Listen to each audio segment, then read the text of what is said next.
Ruto, President and Commander-in-Chief of... Hamjambo tena.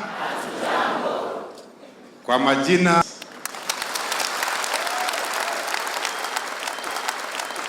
it is us to State House to have breakfast with you.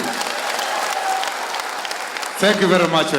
We have worked with them through various challenges, through their unions. Even when the issues were difficult, they were able to come to the table and say, the country, the students are bigger than our issues, and we resolve those challenges.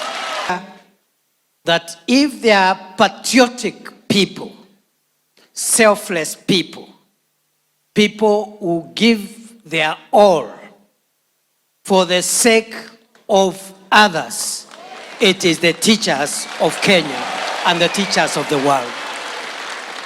And therefore, Your Excellency, you've done well to recognize these heroes and heroines of our country, and I'm very proud to be associated with the teachers of Kenya.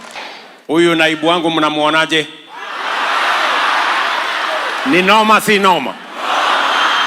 Ni fire si fire? Unajua ukitaka kufaulu, ukitaka kufaulu, unatafuta deputy amesoma kuliko wewe. I took matters education seriously because I knew that it is going to be part of the levers that we are going to use if we were to move Kenya to the first world. That is why the budget of education was 540 in 2022. As I told you, now we are at 702 billion. We've hired teachers the way you know. We build classrooms as I have told you. We have done a funding model change the funding model to put more resources in our universities.